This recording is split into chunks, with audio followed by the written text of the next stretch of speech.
میرے بچے ہر کام میں ایک دوسرے سے آگے نکلنے کی کوشش کرتے تھے، جیسے پہلے کون کھانا کھائے گا، پہلے کون تیار ہوگا۔ سارا دن گھر میں ایسے ہی رہتا تھا جیسے ایک ریس لگی ہو، اور بچے اس کو جیتنے کی کوشش کر رہے ہیں۔ جو پہلے نمبر پر آتا ہے وہ سارا دن دوسرے کو احساس لاتا رہتا کہ وہ جیتا ہے اور دوسرا ہار گیا ہے۔ شروع میں یہ چیز ہمارے لیے ایک نعمت سے کم نہیں تھی۔ ہم نے جب بھی بچوں سے کوئی کام کروانا ہوتا تھا تو ہم مقابلے کی فضا بنا دیتے، اور پھر جو کام بار بار کہنے سے نہیں ہوتا وہ پل بھر میں ہو جاتا تھا۔ لیکن کچھ عرصے کے بعد اس مقابلے کے چکر میں بچوں نے جھوٹ بولنا شروع کر دیا، چیٹ کرنے لگ گئے، لڑنا شروع کر دیا۔ یہ چیز ہم ماں باپ کے لیے بہت تکلیف دہ تھی، لیکن غلطی ہماری تھی۔ ہم نے ہی ان کو سکھایا تھا کہ جیتنے والا ہیرو ہوتا ہے اور ہارنے والا زیرو۔ اس کے بعد ہم کو احساس ہوا ایک کمپٹیشن کی فضا جو ہم نے بہتری کے لیے پیدا کی وہ اپنے ساتھ اور بہت سی برائیاں لے کر آ رہی ہے، تو باقی تربیت ان کو کس طرف لے کر جائے گی؟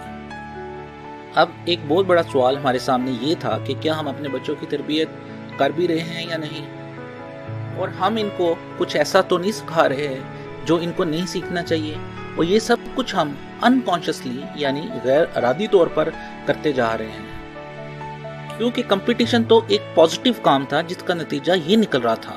اس کے علاوہ باقی تربیت کے عمل میں بھی غلطی ممکن تھی۔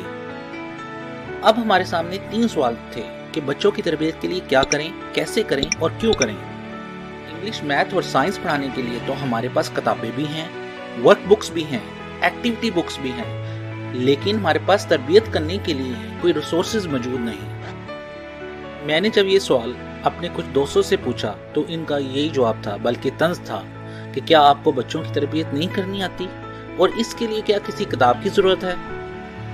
لیکن میرا دماغ ایک نقطے پر رک گیا تھا کہ اگر ہم اپنے بچوں کو جمع تقسیم سکھانے کے لیے ہزاروں سوال کروا دیتے ہیں تو پھر تربیت جو ان کی زندگی میں کامیابی کے لیے سب سے اہم چیز ہے، اس کے لیے کوئی مربوط حکمت عملی کیوں نہیں؟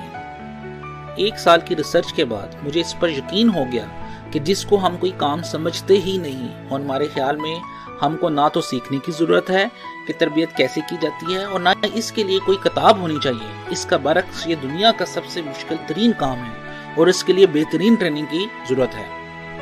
شاید اس لیے ہی اللہ کے آخری نبی حضرت محمد صلی اللہ علیہ وآلہ وسلم کی ایک حدیث کے مفہوم سے معلوم ہوتا ہے کہ نیک اولاد صدقہ جاریہ ہے۔ میں ان ویڈیوز کی سیریز میں بتاؤں گا کہ میں نے 1 سال کی ریسرچ کے بعد کیا سیکھا، اور میں نے اپنے بچوں کی تربیت کے لیے کیا پلان کیا۔ اپ ڈیٹ رہنے کے لیے YouTube چینل کو سبسکرائب کریں۔